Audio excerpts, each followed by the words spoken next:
मोहतरम सामीन कराम अस्सलाम वालेकुम वरहमतुल्लाहि वबरकातुहू। मसले की बात है कि अगर बीमारी की वजह से खड़े होकर नमाज नहीं पढ़ सकता है तो कैसे नमाज पढ़े।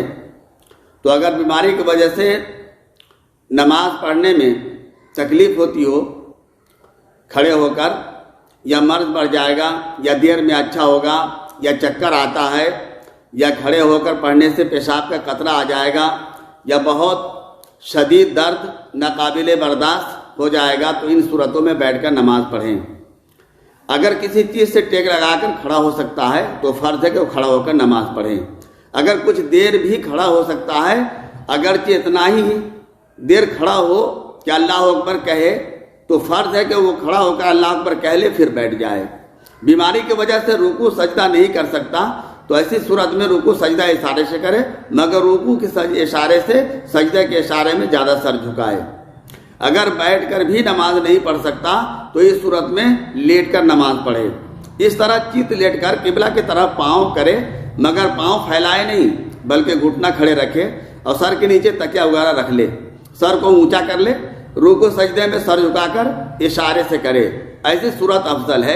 और ये भी जायज़ है कि दाहिना या बायां करवट लेटकर मुंह किबला की तरफ कर ले, तो इस तरह की भी नमाज पढ़ सकते हैं। ऐसे नमाज पढ़ेंगे तो इंशाअल्लाह नमाज काबिल कबूल होगी।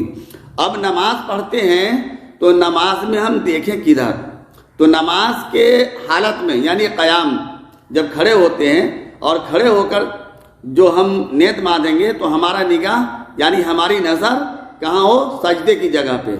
उसके बाद हम रुकू में जाएं तो हम किधर देखें, हम पैर के यानी दोनों अंगूठों की तरफ देखेंगे, दोनों पैरों की तरफ। और जब सजदे में जाएंगे तो हम कहाँ देखेंगे, सजदे में हम देखेंगे नाक की तरफ। और उसके बाद हम तशहुद यानी तहियात पढ़ने के लिए जब बैठते हैं तो हम कहाँ देखेंगे, दोनों शहादत की उंगली पे और गोद में, इस तरीके से देखेंगे। और इस तरीके से हम नमाज पढ़ेंगे और नमाज पूरी हो जाएगी तो हम जब सलाम फेरेंगे तो सलाम फेरते वक्त कहाँ हम देखेंगे, कांधों पे।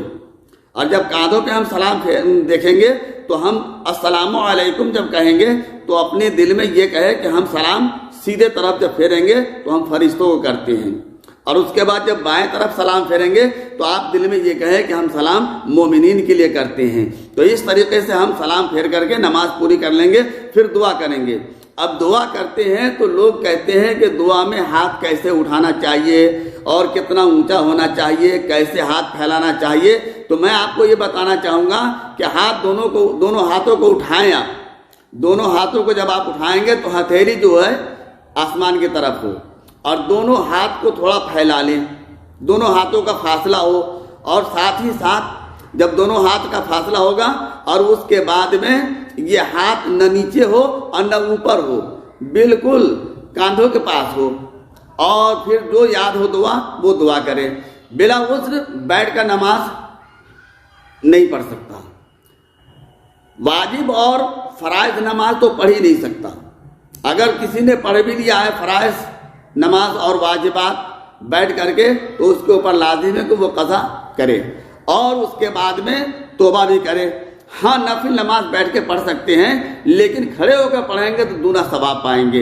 यानी 100 है तो हम खड़े होकर 100 मिलेगा, अगर हम बैठ के फिर पढ़ेंगे तो 85 मिलेगा।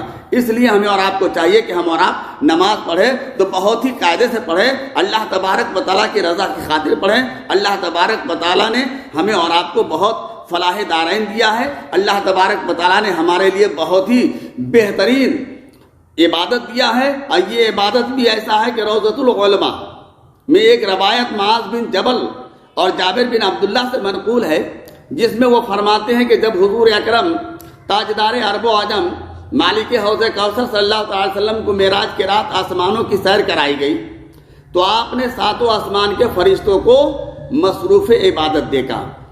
पहले आसमान के फरिश्ते क़याम की हालत में अल्लाह का जिक्र कर रहे थे, दूसरे आसमान के फरिश्ते पैदा होने से रुकू में मसरूफ़ इबादत थे और तीसरे आसमान के फरिश्ते इब्तिदाए आफरीन से रब तबारक व तआला की बारगाह में सजदा रेज़ थे और अपने सजदे से सर नहीं उठाते थे। यहाँ तक कि हुजूर अकरम ताजदार अरब व अजम मालिक हौज़ कौसर सल्लल्लाहु अलैहि वसल्लम ने उन्हें सलाम किया और उन्होंने आपकी ज़ियारत करने और सलाम का जवाब देने के लिए सर सजदे से उठाया और फिर सजदे में गिर गए اور قیامت تک سجدے میں گرے رہیں گے، اس لیے ہر رکعت میں 2 سجدے شروع کیے گئے ہیں۔ اور چوتھے آسمان کے فرشتے تشہد کی حالت میں تھے، 5ویں آسمان کے فرشتے تسبیحات پڑھ رہے تھے، 6ٹھے آسمان کے فرشتے تکبیر و تحلیل میں مصروف تھے، 7ویں آسمان والے جو پیدا ہونے سے وقت سے لے کر وقوع قیامت تک السلام علیکم کہہ رہے ہیں، یہ کہتے رہیں گے۔